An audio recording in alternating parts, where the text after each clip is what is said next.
Hello. Hello. Hello, koma zviri sei? Takasimba makasimba here? Good. Kuri sei kumba? Kumba kuri nani zvako? Good. Ndangagwara kuuraya vanhu nenzara. Munangagwara kuuraya vanhu nenzara? Aiwa, anogouraya vanhu nenzara sei? Atadza kugara. Anogotadza sei? Atadza hapana zvaari kuita.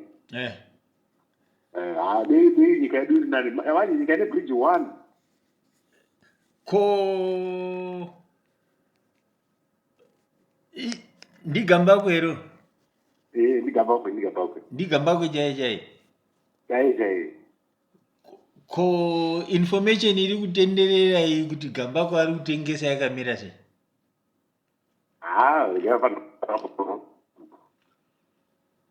Hanzi Gambakwe timu parakaronga kuinda kuZambia kuningi kuBotswana iye akazomanya ega manje.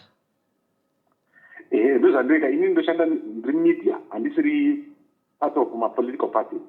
Saka vanenge vachiita zvavo inini fambi Saka iwewe paunoinda unenge usingaendere neruzhinji rwevanhu ine? Handifambi because inini ndiri media ndinowanzoenda ahead of everyone. Okay, saka muzvirongwa zvevanhu unenge usimoka? Handimo inini kana ndichitoronga ndinoronga zvangu. Saka vanhu vanozofunga kuti uri kuronga zvavo vozoona iwewe watungamira nokuti uri media vofunga kuti Gambakwe atitengesa manje. Aiwa, zvakafanana nekuti hondo yeZAPU neZANU. ZAPU yairwa iri kuTanzania, ZANU yairwa iri kuZambia kana kuti kuMozambique. Hapana kutengesa. Zvine zvaitika ipapo zvaitika. Isusu nyika yedu chete ingori neproblem yekuti hainganisa. Saka we are all fighting the same battle yekuti tigadzirise leadership. Nekuti information yandinayo on the ground iri kuti pane vanhu vanga varonga kuti kuinde vafana 6 kunoridza ngoma ku HQ yeSADC vachimobilize vamwe. Vatowana sponsor apa Gambakwe achibva azojambira manje ari 1. Because inini ndakapinda mukati. Kana mukaona difference yangu nevanhu vese handivairidza ngoma vairidzira panze handiti. Inini ndaitopinda mukati meSADC ndasingaiti panze ndakatopiwa permission yekupinda mukati. Inini I was a delegate. I was not vanhu vepanze. Right. Saka iwewe, how do you sum up Ningie kuZambia? Do you consider it to be a success? Very successful. Yave successful? Very successful. Mukatarisa iko zvinhu izvi. Hapana African countries ingazivi kuti Mnangagwa ari kukanya. Kana takabira maelection. Everyone knows. Asika Mnangagwa aite head chairman of SADC hazvigoni. Handi vakatomusarudza. Saka unoreva kuti program ichachinja here pamusangano wemuZimbabwe? Mangwana chaiye vari kuuya muZimbabwe. Vari kuuya kupi? KuZimbabwe. Kuassess preparedness. And Zimbabwe is not finished. They are not ready. Zimbabwe is not ready? It's not ready, yeah. Havana pekuti mapresident arani. Kwandi vaivaka here chitauni chavaiti vari kuvaka chi? Vakatomisa deadline yamusi wa30 June. Saka vakatofoira? Vakafoira. Iko zvino vakaita panic yekuzama kugadzira zvimwe but hazvisi kuita. Okay. Ko mafacilities anga aripo anga achitadza here kuaccommodata vanhu? President wenyika haarari zvakadaro. Kuti arari muchirumu chinorara Gambakwe. Zvigoni. Ari magadzi kare. Ko handi vaingonorara mumahotels here? Hakuna hotel muZimbabwe inorara president. Ine room inokwanisa kurara president. Hakuna? Saka unondiudza kuti pataiita misangano yese yaiitwa iyaya time yaBobho vanhu vairara kupi? hapana kumboita day rakasvika mapresident 20 muzimbabwe at the same time. It's called the black swan. Kudaziza vanhu kuti inonzi black swan. Hakazamboitika. Asati zvamboitika? Never. Hapana kumboita day rakadaro. Kuti murare mapresident 18 muzimbabwe hazvazamboitika. Okay. Saka pakati ipa. Ndosaka vaida kuvaka mavillas. Because Zimbabwe yakasara kumashure. Usingaiti. Dema botanza kana muZambia kana muSouth Africa. Unokwanisa president nevanhu vake. President anofamba neandroid. Inokwana 20 to 30. Vanhu. That's why they needed to do the villas. But because of poor planning, because what they should have done is for parliament by they should have fixed people by parliament. They wakatogadzira a compound inside parliament. But you see what the problem is, hakusi kuvaka chete. Pane security concerns. So because there's a lot of president for Rainbow Tower and it. Pakaita demonstration bye.